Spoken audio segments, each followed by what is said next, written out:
Fala, torcedor palmeirense. Seja bem-vindo a mais um vídeo do canal. Só alegria, pessoal. 4-1, dois gols do Andreas Pereira, né? Um do Souza e um de pênalti marcado pelo Veiga. Vitória gigante, né? Palmeiras se impôs e mostrou o porquê é o Palmeiras um dos maiores clubes do planeta, beleza? Pessoal, vamos ver agora o pós-jogo e vamos ver também a coletiva aí, né? Pós-jogo aí. Tomara que seja do Andreas, né? Que fez 12 golaços, batida seca na bola. Eu sabia que ele não ia ser segundo volante. Sabia. Ele tem muita qualidade para jogar preso. Vamos ver agora o pós-jogo, beleza, pessoal? Tamo junto. Fortaleza jogando no Allianz Parque, está em busca da liderança do campeonato.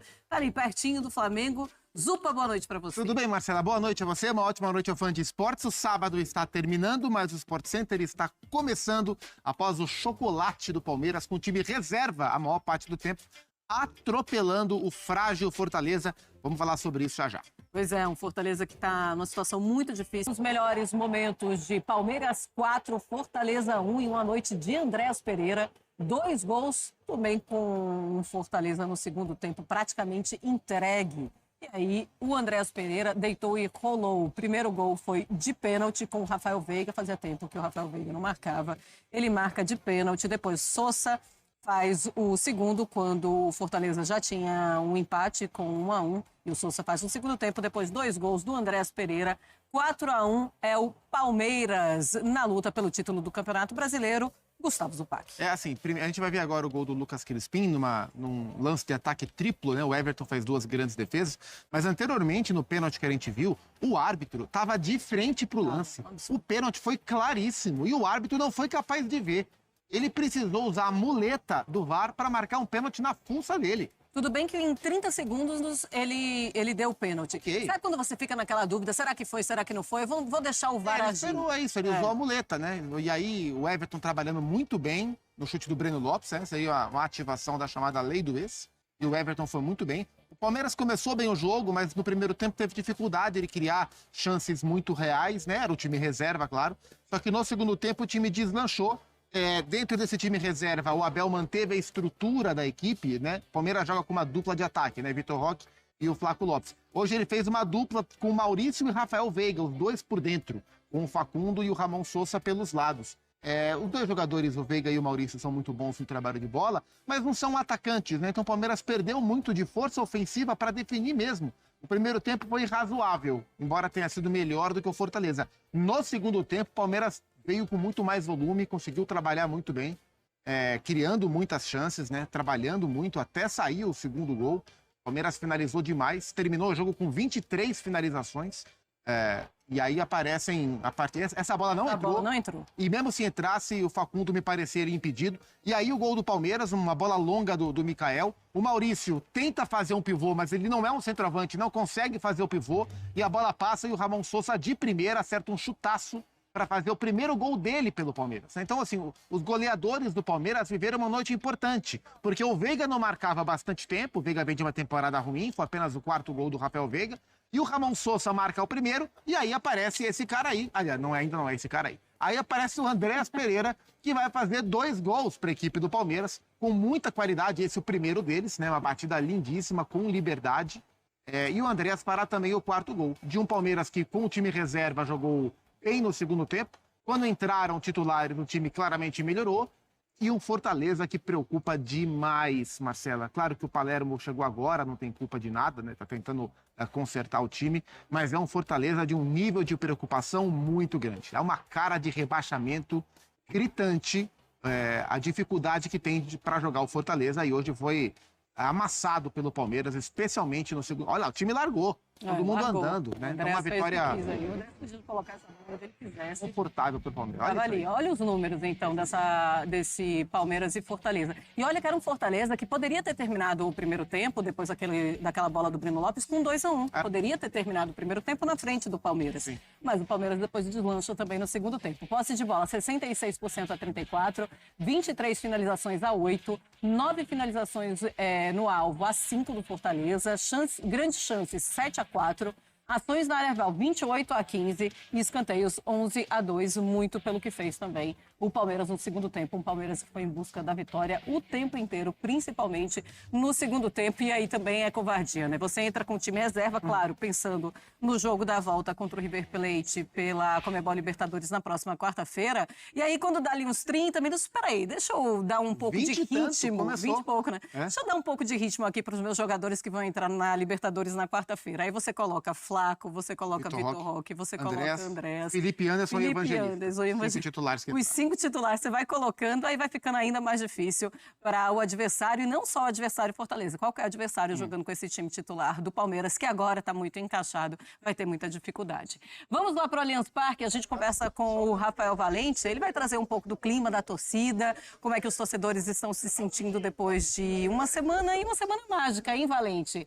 Boa noite e bem-vindo ao Sport Center.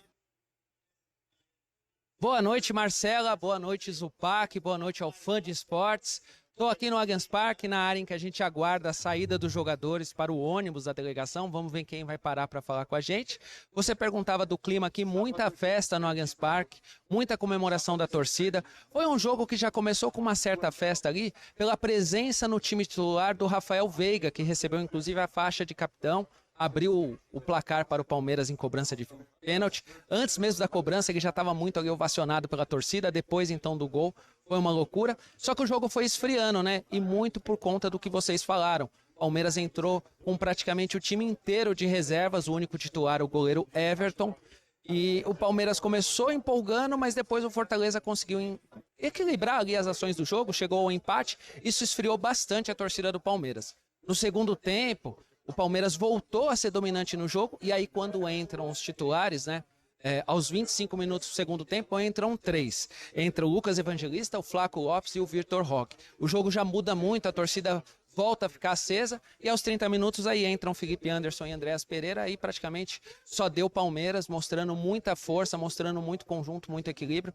A torcida entrou no clima, fez muita festa, a gente sentiu uma sintonia muito importante assim, antes da decisão contra o River Plate. E aí trazer 2 detalhes que eu acho interessante para vocês, né? O primeiro é que antes da partida começar, o Abel Ferreira, ele falou sobre essa gestão de energia que ele tinha que fazer no elenco do Palmeiras para ter força máxima contra o Fortaleza. E aí ele explicou que a viagem, embora tenha sido da Argentina, né, de Buenos Aires para São Paulo, uma viagem que não é tão longa, foi muito desgastante. Os jogadores chegaram na manhã de quinta-feira por volta das 7 horas na academia de futebol, sem ter dormido, sem ter tomado café, foram tomar café, e ele até fez a pergunta, né, para o repórter que eu entrevistava, qual é o impacto disso? Qual é o impacto para a questão física do jogador? Quer dizer, então ele mostrou essa preocupação.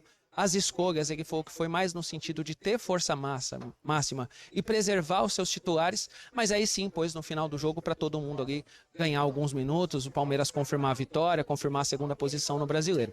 O outro detalhe que eu trago é o seguinte: como o Kelvin está afastado por um trauma no pé, fruto de uma pancada que recebeu no jogo contra o River Plate, e é dúvida para a partida de volta da Libertadores no Allianz Parque, provavelmente a gente pode ter o Giai como titular, e ele começou a partida de hoje. Em alguns momentos ali o Abel passou alguns recados para ele, conversou um pouco com ele. A sensação que eu tive, e acredito que outros colegas que estavam por aqui também, é que agradou, a partida do Giai agradou, e a chance dele ser titular contra o River Plate é muito grande, viu, Marcelo e Zupac? Eu vou esperar para ver quem sai por aqui e chamo vocês qualquer novidade. Maravilha, Valente. Então, você tem prioridade no Chame para as entrevistas. Bom, se for o Giai mesmo o titular, até a chegada do Kevin faz pouco tempo, ele era o titular e ele estava agradando o Abel Ferreira. Bem. Pode ser que realmente ele fique com essa vaga. E do Andreas Pereira? Falávamos do Andreas Pereira já na partida do River Plate. Que semana dele, realmente. E a conversa e a discussão é titular absoluto, não tem mais para ninguém? É, Zupac? Assim, tecnicamente ele veio para ser titular do Palmeiras. Agora, essa conversa de titular absoluto, ela fica muitas vezes em segundo plano, porque a temporada exige que os técnicos estejam trocando o time o tempo todo, né? Mas pelo que o Andreas mostrou nessa semana, pelo que a gente sabe que ele é capaz de mostrar, né? No todo, e pela resposta imediata no primeiro momento, quando a gente imagina um jogo importante e o Abel escolhendo os seus melhores jogadores, dificilmente o Andreas vai estar fora, independentemente da função que ele exerça, seja de segundo volante, o que ele ainda não foi na equipe do Palmeiras, ou como esse meia um pouco mais avançado, vindo da direita para dentro, ou pela faixa central, como ele foi no jogo de quarta-feira em Buenos Aires. E no jogo de hoje ele entrou com um aproveitamento altíssimo. É bem verdade que ele encontrou um espaço, uma defesa, um sistema defensivo convidativo do Fortaleza, meio que largando mão, não marcando ninguém, e o Andreas bate muito bem na bola. A gente viu no cruzamento para o Gustavo Gomes na quarta e nos 2 chutes de hoje. Então ele entrou muito bem. E um detalhezinho, que hoje a gente teve o reencontro de Andreas e Daverson, né? O Daverson entrou no segundo tempo, só que agora eles estão em papéis invertidos. O Daverson é o rival do Palmeiras. O Andreas joga no Palmeiras. Se encontraram hoje porque o Daverson entrou tal qual o Andreas, mas o novo reforço, o 8 do Verdão, fez 2 belíssimos gols. Uma chegada triunfal do Andrés ao time do Abel. O mundo é uma bola de futebol mesmo. Não é? E roda rapidinho. É isso aí. Deixa eu colocar a classificação do Campeonato Brasileiro e vamos seguir falando da partida do Palmeiras contra o Fortaleza. Fortaleza numa situação muito complicada, está na 19ª colocação com 18 pontos apenas. O Flamengo tem 50, agora com o mesmo número de jogos do Palmeiras, mas ainda vai jogar nesta rodada. Então o Palmeiras sempre vai ficar com um jogo a menos, pelo menos até aqui. Então 50 pontos do Flamengo, o Palmeiras tem 49, o Cruzeiro tem 47, o Cruzeiro com 23 jogos. O Botafogo fechando o G4 com 39 pontos conquistados. O Botafogo que já venceu nessa rodada, venceu o Galo também, vamos falar dessa partida. Depois vem o Mirassol com o mesmo número de pontos do Botafogo. O Mirassol ainda joga. Tem o Bahia com 37, o São Paulo tem 35 pontos, o Fluminense 31 pontos, também já jogou e venceu o seu jogo. Red Bull Bragantino é o 9º colocado, 31 pontos, e o Corinthians fechando a primeira página, o 10º colocado, com 29 pontos conquistados. Aí temos o 11º, o Ceará, 28 pontos, que empatou hoje com o Bahia. O Internacional ainda joga, tem Clássico Grenal amanhã, 27 pontos é o 12º. O Galo tem 25 pontos, é o 13º. O Grêmio tem 25 pontos, é o 14º. Vasco e Santos, 23 pontos, o 15º e o 16º. Então, Santos, o primeiro time fora da zona de rebaixamento. Na zona de rebaixamento temos o Vitória, que perdeu a sua partida hoje para o Fluminense, 22 pontos. Juventude tem 21. Fortaleza, 18 pontos conquistados apenas em 23 jogos. É importante que a gente coloque ali o número de jogos também, tá? E o Sport é o lanterna da competição com 11 pontos. Quem está falando neste momento é o Palermo. Vamos ouvir um pouquinho. Pessoal, era fato que o Andreas não seria usado como segundo volante, pela qualidade. Esse gol que ele fez hoje, o primeiro gol, que ele chuta de chapa, né? Ele treina muito aquilo. Quando ele chegou no Palmeiras, eu tava assistindo o treino, né? Eu gosto de assistir o treino, eu gosto de ver treino do time. O Andreas já tinha feito vários gols daquela maneira, em cima do Carlos Miguel. Treinamento em cima do Everton. Engraçado que o chute dele, esse chute dele de chapa, é um chute que não é forte, cara. O segundo foi, né? Que ele bate pronto, que ali o cara pega na veia mesmo. E o golaço também do Souza, né? Também foi um golaço. E aquele chute do Andreas é um chute que ele engana o goleiro porque é um chute que a bola sai muito rápido. Só que a bola não sai reta. A bola sai fazendo uma diagonal e o goleiro não consegue chegar. E a posição que ele vai jogar ali é aquela posição ali, né? Como eu falei, eu tinha outro canal, né? Que não sei o que aconteceu com o canal. Que eu falei lá quando ele estreou na Libertadores contra o River, eu falei, rapaz, o Andrés não vai jogar de volante. O Abel vai colocar ele como um terceiro homem ali do meio de campo. Porque a qualidade dele, o chute dele, os passes deles é muito grande para ele jogar de volante. Claro que ele pode jogar ali se precisar jogar, né? E, cara, o Evangelista surpreendeu, cara. Começou a jogar muito. E você vê aquele pênalti, né, cara? Como é que o árbitro não marca um pênalti daquele? Só é olhar, pessoal. Só é olhar a direção da bola. É fácil. O cara pegou, a bola foi pra lá. Não tem como não ser pênalti. Se a bola foi para um lado, sendo que o jogador tá de frente. Se a bola foi para lá, ele deu bote, não foi pênalti. Mas a bola veio contra o jogador. Pô, cara, são coisas que deixa a gente intrigado às vezes com essa arbitragem, porque são pênaltis que é para ser marcado ali logo de bate-pronto, né? E não dá para entender o que passa na cabeça desses árbitros aí, pelo amor de Deus, cara. Parabéns ao Verdão aí.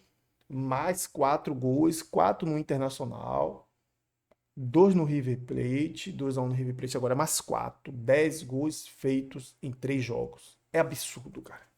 E fora que são 11 jogos, né, de invencibilidade.